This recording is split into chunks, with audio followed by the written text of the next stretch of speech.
Boa noite, irmãos. Graça e paz seja com todos. Espero que todos estejam bem e animados para mais um culto ao Senhor. Amém? Hoje o nosso tema vai ser firme a sua alegria no Senhor. Para isso nós vamos usar o texto que está em Filipenses, no capítulo 4, versículo 4 ao 9. Filipenses, capítulo 4, versículo 4 ao 9.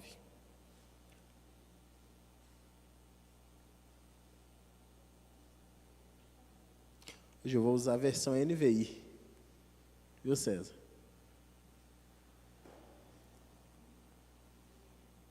Filipenses, capítulo 4, versículo 4 ao 9.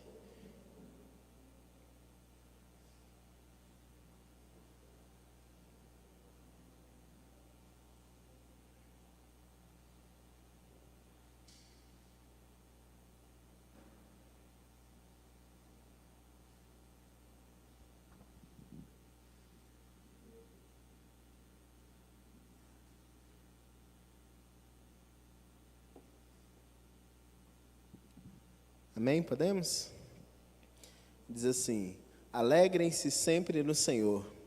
Novamente direi, alegre-se. Seja a amabilidade de vocês conhecida por todos. Perto está o Senhor.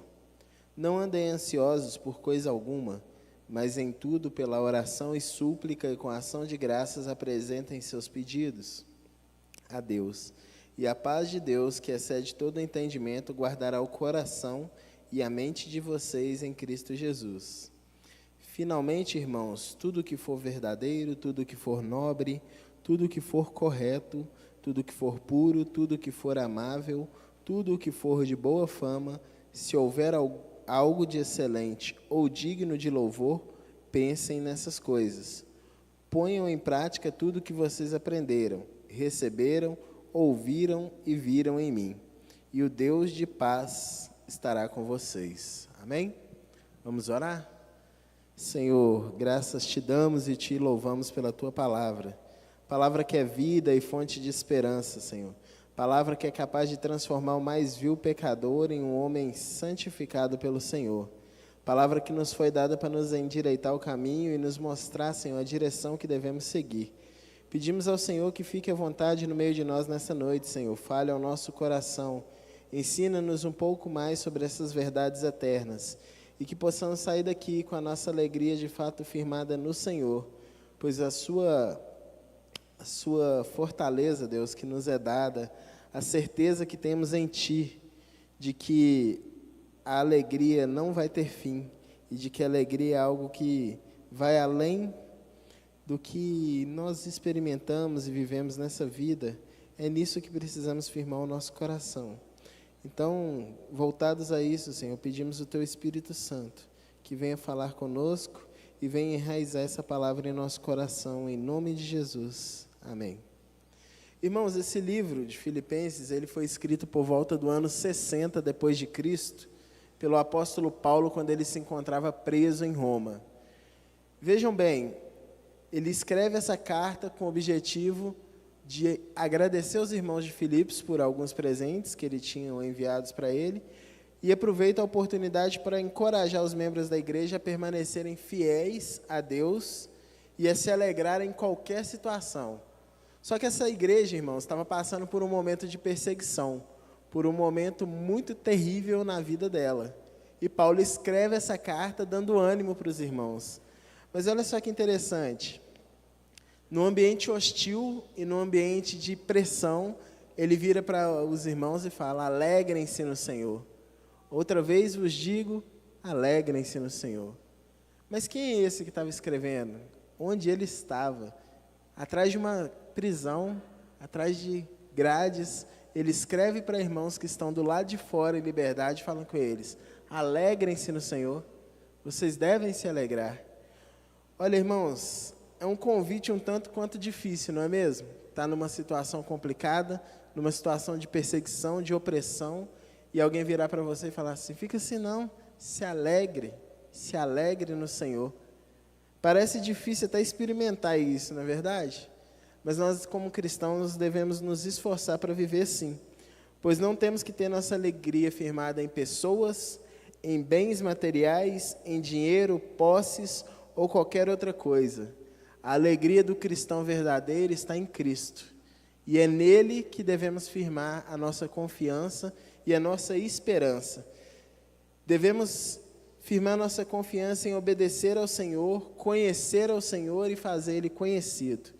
Qualquer outra coisa que você colocar a sua esperança, colocar a sua alegria dependente daquilo, qualquer coisa que seja temporário ou passageiro, eu tenho que te dizer que você está com uma grande chance de se frustrar. Porque tudo aquilo que é temporário e passageiro passa por entre os nossos dedos e se esvai. Tudo aqui tem um prazo de validade, só o Senhor é eterno. Só o Senhor permanece para sempre. A alegria do verdadeiro cristão não está condicionada a estar tudo bem à sua volta. Ele consegue se sentir alegre mesmo que o mundo esteja caindo ao seu redor. Quem aqui já experimentou isso? De estar cheio de problemas, cheio de situação difícil, e ainda assim sentir uma alegria dentro do coração, e pessoas olharem para você e falar, nossa, mas você está com a vida tão complicada e ainda assim você consegue carregar esse sorriso no rosto? Essa alegria é a alegria que o Senhor oferece e que o mundo não conhece, irmãos. Quem experimenta disso está experimentando de uma grande benécia da parte do Senhor. Pensem bem, quem escreveu essa carta, irmãos? Um homem que em sua vida passada causou tantos males à igreja, perseguiu a tantos, matou a tantos outros, prendeu a dezenas de outros e causou tanta tristeza no meio do povo de Deus, agora vira para eles e fala, se alegrem no Senhor. Outra vez vos digo, se alegrem no Senhor. Mas Deus tem planos e projetos em tudo, não é mesmo, irmãos? Em Atos capítulo 9, nós vemos Paulo caindo do cavalo literalmente, quando ele tem um encontro com Jesus, e esse encontro foi um encontro que mudou completamente a vida dele. A partir desse encontro aqui, ele já não olhou para as coisas mais com o mesmo olhar, ele mesmo disse que ele teve tudo como perda por amor de Cristo, e ele encontrou a razão verdadeira para viver, e a alegria verdadeira dele foi redirecionada. Aquele que perseguia e matava pensando que estava fazendo um favor para Deus, agora edifica igrejas, planta igrejas e espalha a alegria e o amor do Senhor por aí. Testemunha dele em todos os lugares. Irmãos, Ananias foi a Paulo e disse que ele era um vaso escolhido do Senhor e convinha que ele soubesse como deveria padecer por amor de Cristo. Cada um de nós, em algum momento da vida, vai padecer em alguma área, em alguma esfera, em alguma proporção, por amor de Cristo. E a grande pergunta é, estamos preparados para isso? Estamos preparados para sofrer por amor de Cristo? E se Ele nos colocar num momento de sofrimento, estamos preparados para manter a nossa alegria nele, apesar da circunstância e da situação difícil? Muitas vezes pensamos estar sofrendo muito. E de fato é como eu sempre falo com o Vitor, meu filho, o maior problema que tem na vida é o seu, porque é você que vai ter que enfrentar ele. Ainda que outro esteja vivendo uma situação mais difícil, mas aquela luta ali é para você, então você que vai ter que lidar com ela. Logo ela será a maior luta da vida, da sua vida. Mas olha só, Paulo escreve isso, mas ele tinha bagagem para escrever. Vamos juntos aí em 2 Coríntios, capítulo 11... versículo 23.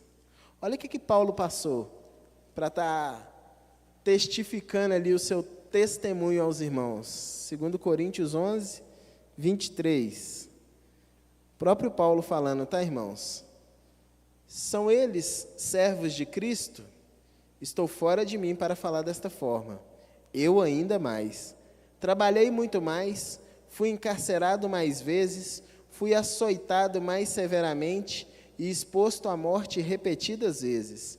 5 vezes dos judeus recebi 39 açoites. 3 vezes fui golpeado com varas, 1 vez apedrejado, 3 vezes sofri naufrágio, passei 1 noite e 1 dia exposto à fúria do mar. Estive continuamente viajando de uma parte a outra, enfrentei perigos nos rios, perigos de assaltantes, perigos dos meus compatriotas, perigos dos gentios, perigos na cidade, perigos no deserto, perigos no mar e perigos dos falsos irmãos. Trabalhei arduamente, muitas vezes fiquei sem dormir, passei fome e sede, e muitas vezes fiquei em jejum. Suportei frio e nudez. Além disso, enfrento diariamente uma pressão interior, a saber, a minha preocupação com todas as igrejas. Quem está fraco, que eu não me sinta fraco? Quem não se escandaliza, que eu não me queime por dentro? Se devo orgulhar-me, que seja nas coisas que mostram a minha fraqueza. O Deus e Pai do Senhor Jesus Cristo, que é bendito para sempre, sabe que não estou mentindo. Em Damasco, o governador nomeado pelo rei Aretas mandou que se vigiasse a cidade para me prender, mas de uma janela na muralha fui baixado numa cesta e escapei das mãos dele. Irmãos, pensa no contexto de vida de Paulo. Pensa no tanto de sofrimento que esse homem passou. Quando Jesus mandou Ananias lá, convém que ele saiba o quanto deve padecer pelo amor do meu nome? Realmente o Senhor estava falando sério, né, irmãos? Olha o quanto ele padeceu por amor de Cristo. E ele vem aqui preso e fala, alegrem-se no Senhor. Quantas vezes a gente olha para os nossos problemas e pensa que está vivendo uma situação extremamente complicada e que não é possível nem ver a luz no fim do túnel, não é possível se alegrar. E realmente, se for firmado na força do nosso braço, a gente não vai conseguir avançar. Por isso que a gente precisa do Espírito Santo. É Ele que vai trazer alegria ao seu e ao meu coração no dia mau. É Ele que vai nos dar coragem para enfrentar os desafios, nos consolar no tempo da angústia, e Ele que vai nos lembrar da palavra de Cristo para nos dar esperança. Então, diante disso, irmãos, eu digo a vocês, alegrar-se no Senhor traz paz em meio ao caos. Entrando no texto em questão, no versículo 4, eu gostaria de tirar 3 ensinamentos importantes para nós. O versículo 4 vai dizer o seguinte, alegrem-se sempre no Senhor, novamente direi, alegrem-se. O primeiro ensino, irmãos, alegrar-se é uma ordem, não é um convite. A palavra usada aqui está no imperativo, Paulo está dando uma ordem, alegrem-se no Senhor. E para frisar, novamente eu repito, alegrem-se no Senhor. A alegria, irmãos, é um mandamento cristão. É muito difícil você olhar para um cristão tendo a esperança, tendo o perdão do Senhor e ver que ele caminha cabisbaixo, sabendo que Deus tirou ele do lamaçal de destruição, da condenação, livrou ele do domínio do pecado e ele andar cabisbaixo. A gente pode ter momentos de tristeza, mas a tristeza não pode dominar o nosso coração.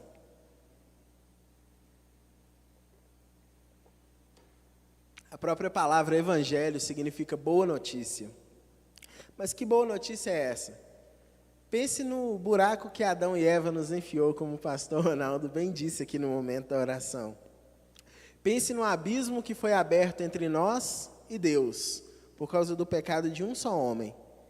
E Jesus veio e restaurou o que tinha se perdido. O pecado trouxe medo, dor, sofrimento, vergonha, depravação e perda da plena alegria em Deus. Além disso, morte física, morte espiritual e morte eterna. Pense no quanto de coisa que Jesus te livrou. Pense no que Ele levou na cruz e o peso que Ele levou ali para nos tirar isso aqui do nosso ombro e nos trazer alegria. Para a gente poder ouvir do irmão Paulo ali, alegrem-se no Senhor. Só é possível se alegrar no Senhor porque Ele nos trouxe essa alegria, Ele nos trouxe essa oportunidade e o Espírito Santo nos renova com ela.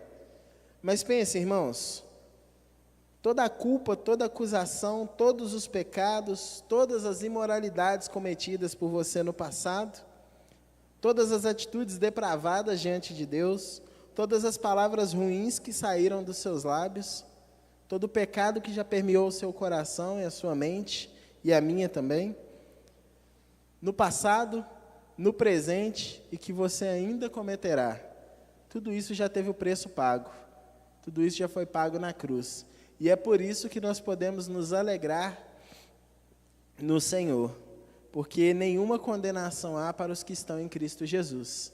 Se Ele nos livrou de tamanha condenação, por que vamos andar cabisbaixos? Sabendo que a nossa vida aqui é temporária, é passageira e logo se finda. Por que vamos nos apegar a coisas passageiras e deixar a nossa alegria ser roubada? Segundo ponto, ainda nesse versículo, a alegria independe da circunstância. Note que Paulo diz aí, alegrem-se em alguns momentos no Senhor. Alegrem-se em alguns momentos no Senhor. Alegrem-se em poucos momentos no Senhor. Ele diz, alegrem-se sempre no Senhor. Então, independente da situação que estamos vivendo, e a vida é marcada por ondas, né, por oscilações, não vivemos só dias felizes, não vivemos só dias difíceis, não vivemos só momentos de aflição e nem momentos só de bonança. A vida oscila muito. E aquele aparelhinho que usam lá, né, para medir os batimentos cardíacos, retrata bem como é. Enquanto tem vida, tem altos e baixos, altos e baixos. Mas independente da circunstância, a verdade é que a nossa alegria não é a ausência de pecados, ou de problemas, perdão. Não é algo que depende do que está fora de nós. A nossa alegria está dentro de nós. A nossa alegria é Jesus. Se você firmar a sua alegria no Senhor, independente da circunstância que você está vivendo, você vai conseguir caminhar em paz. Você vai conseguir sentir essa alegria dentro de você. O próprio Senhor Jesus disse em João 16:33, tenham bom ânimo, eu venci o mundo.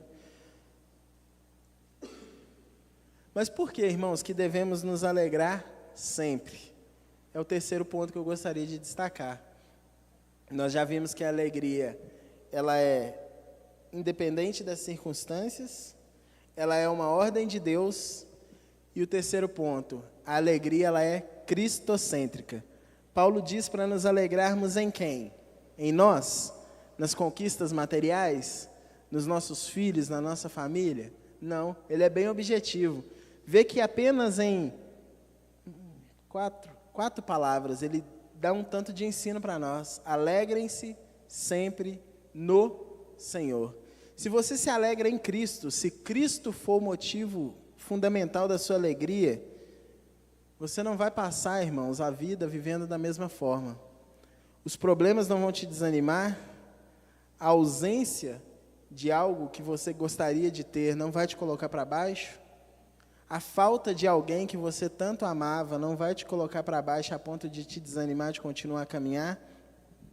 Se nossa alegria estiver centrada em Cristo, nós vamos experimentar a alegria verdadeira. Quem não tem Jesus pode ter momentos de alegria, mas não pode ter a alegria verdadeira. Afinal, Jesus é o tesouro escondido no campo, é a pérola de grande valor, é o princípio, o meio e o fim de todas as coisas. Como ele mesmo diz no livro de Apocalipse, ele é o alfa e o ômega, o princípio e o fim. Sem ele, nada do que foi feito se faria. Por isso, a nossa alegria deve ser cristocêntrica. Não devemos firmar nossa alegria no que se pode passar, no que se pode perder. Devemos firmar nossa alegria no Senhor. Versículo 5, Paulo vai nos ensinar uma coisa interessante. Ele diz no 4 que devemos nos alegrar no Senhor, e ele diz que a nossa amabilidade deve ser conhecida por todos. Perto está o Senhor. Irmãos, após ensinar sobre ser alegre no Senhor, ele ensina sobre ser amável. Por que isso? Quem aqui já encontrou com algum cristão que era bem rabugento e nem parecia que era cristão? Ou foi só eu que presenciei isso? É muito ruim, irmãos. Você fala assim, não é possível que você conhece o mesmo Deus que eu, que você vive Cristo e você é desse jeito, amargo, sem amor, sem olhar para o próximo com compaixão. Irmãos, é impossível ter um encontro com Jesus e continuar vivendo da mesma forma. É impossível ter um encontro com o Senhor e não despertar amor no seu coração. Se você não sente amor pelo seu próximo, algo está errado aí dentro. Algo precisa ser ajustado.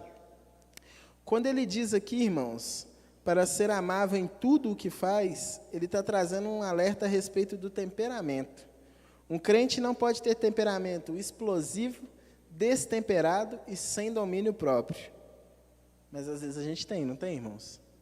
Por isso que a gente tem que buscar o fruto do Espírito Santo, para que a gente seja aperfeiçoado dia após dia e, em vez de exalar coisas ruins, a gente exale o amor de Cristo. A gente dê um bom testemunho que as pessoas olhem para nós e cheguem sem você falar. Você é cristão, não é? Você é diferente. Você fala diferente. Lembra quando Pedro negou Jesus? Foram até ele e falaram, você é um deles, você fala como ele. Você se veste como ele. Você se porta como ele. Será que as pessoas estão podendo falar isso ao nosso respeito? Que o nosso testemunho tem sido amável e temos exalado o perfume de Cristo por aí? Suas palavras, irmãos, precisam ser temperadas, suas atitudes precisam edificar as pessoas, e sua conduta amável precisa refletir Cristo Jesus. O amor é uma marca na vida do cristão. Olha em João 15, 17. O que a palavra do Senhor vai dizer? João 15, 17.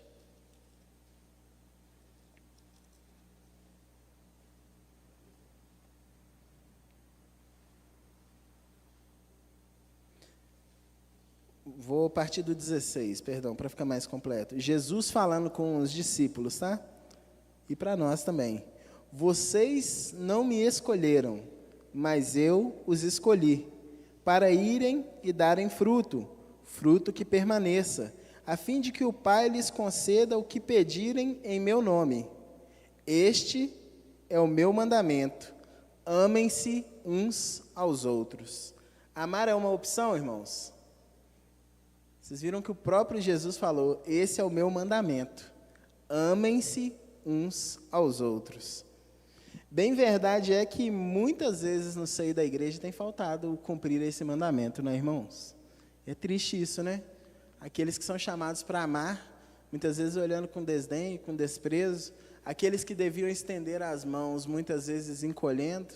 Aqueles que deviam abraçar, dando as costas. Nós precisamos ser amáveis e bondosos. O nosso Deus é amável e bondoso conosco. Ele nos perdoou uma multidão de pecados e muitas vezes nós não perdoamos uma pequena ofensa que o irmão nos comete.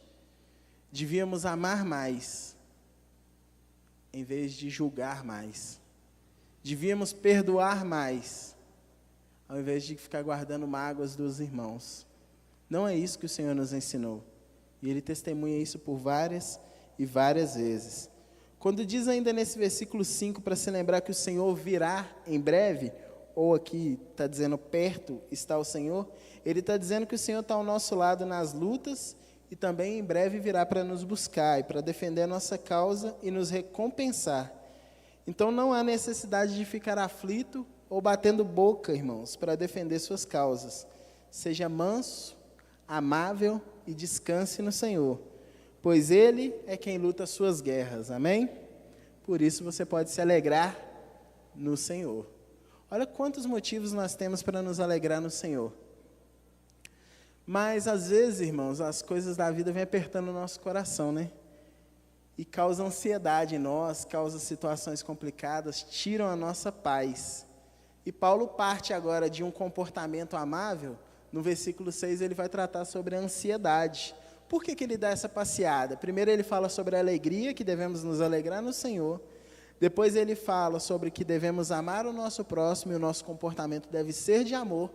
E agora ele vem falar que não devemos carregar ansiedade no nosso coração. Olha como que ele vem tratando pontos essenciais que, se pararmos e refletirmos com calma aqui, vamos ver que em pelo menos um desses temos falhado em algum momento. Se não falhamos, estamos falhando. Se não falhamos e nem falhamos no passado, falharemos ainda em algum momento. Por isso precisamos vigiar.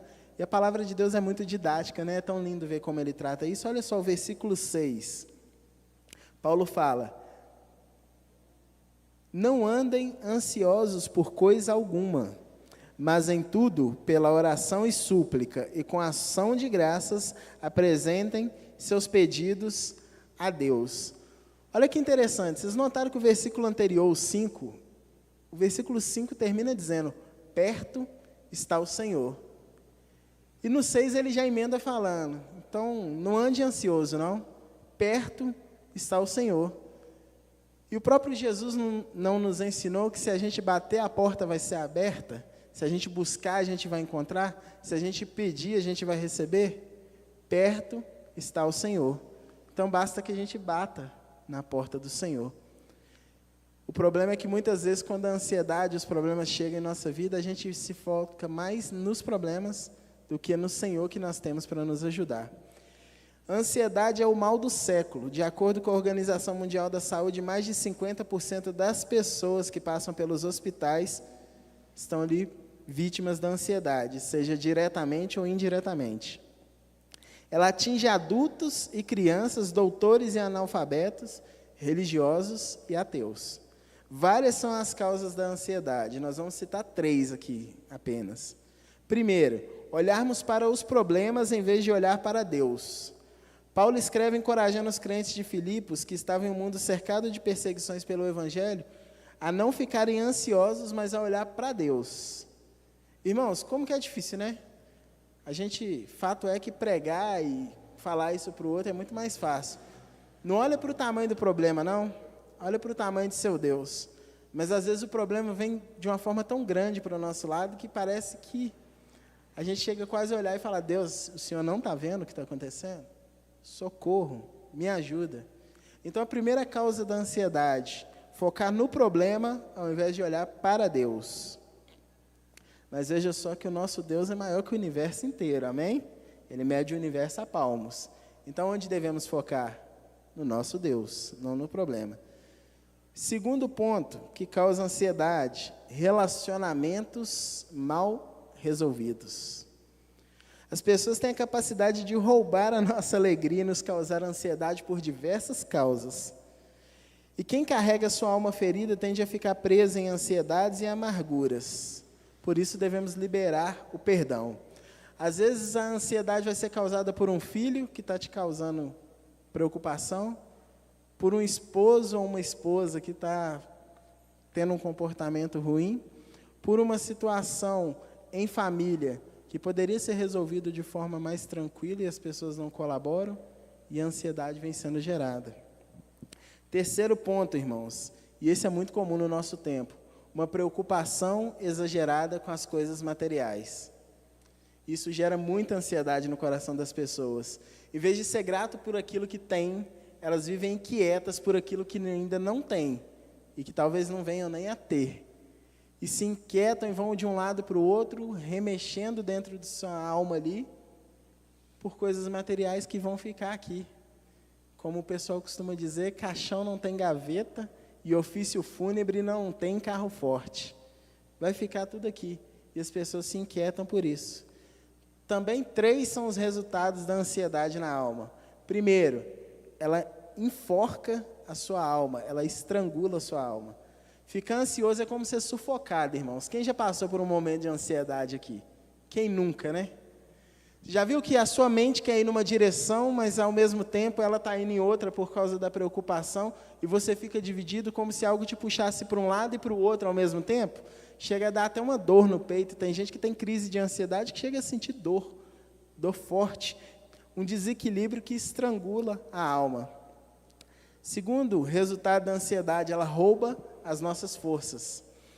A pessoa antecipa os problemas, eles ainda nem acontecerem, ela já está sofrendo. A ansiedade esgota a energia daquela pessoa antes do problema chegar.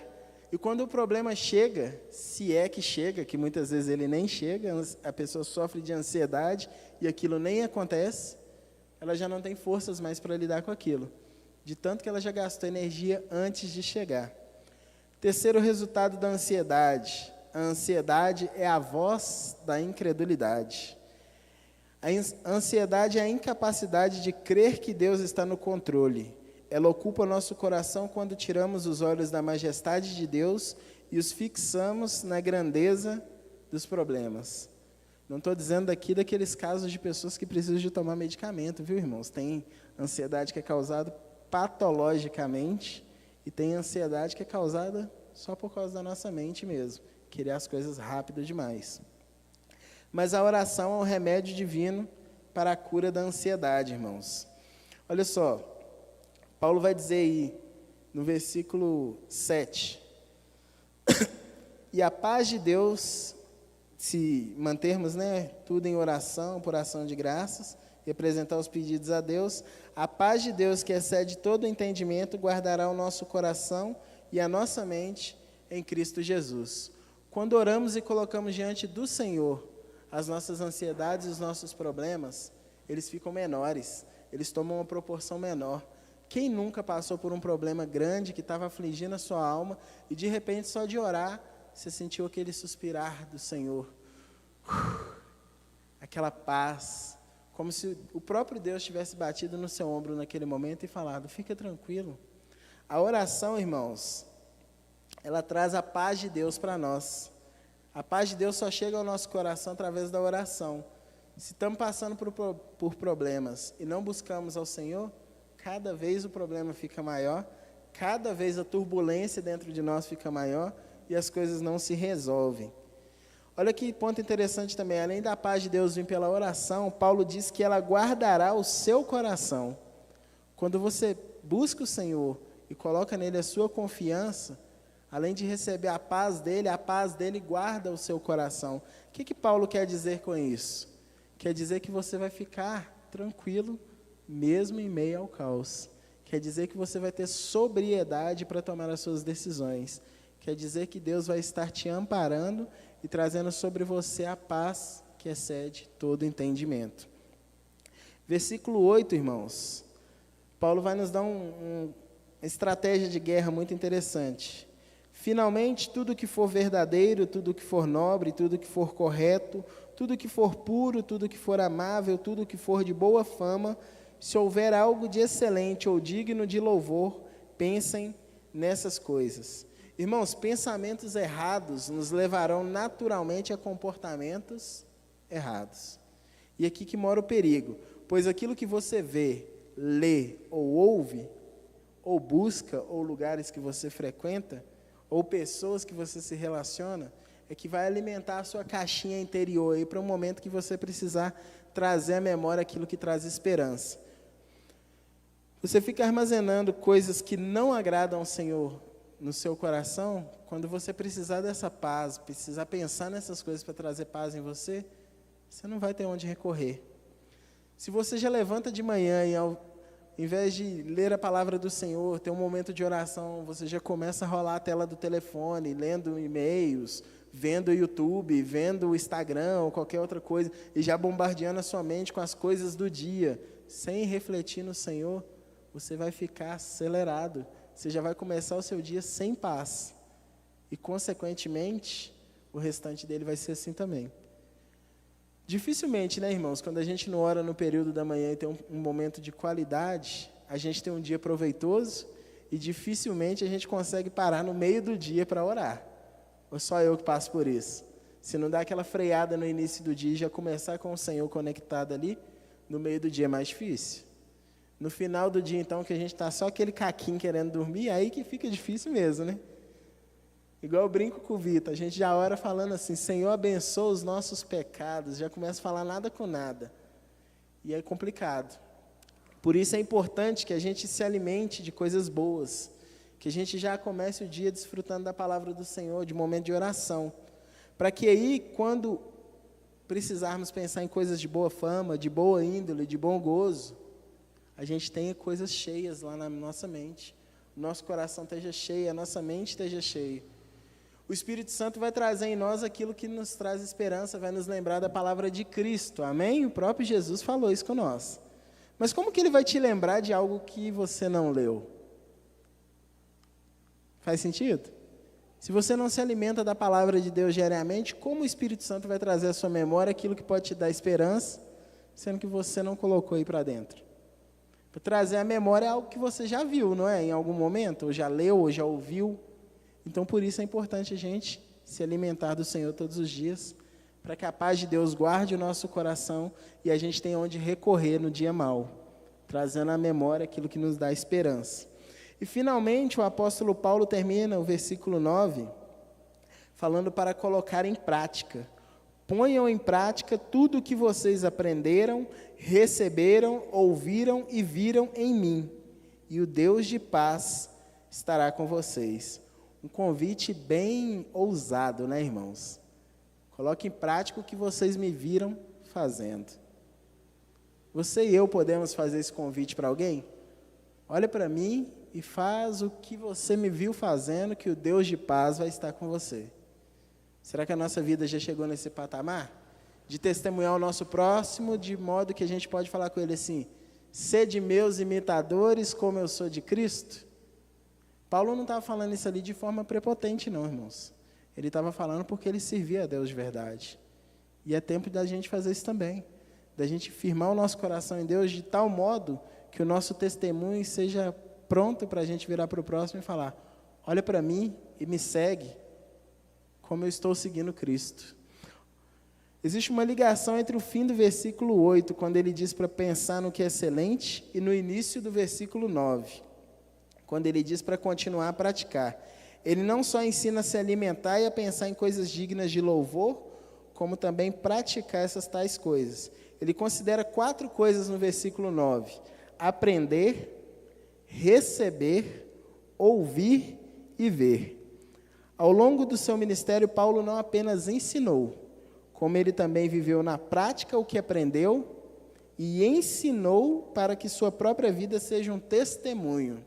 Não basta apenas acumular conhecimento sem prática, pois isso não nos torna crente maduro. Precisamos ter olhos abertos para ver, ouvidos atentos para aprender e disposição na mente para praticar e ensinar o que aprendemos. Que Deus nos ajude, irmãos. Porque eu volto a dizer, é mais fácil pregar do que praticar o que foi pregado aqui.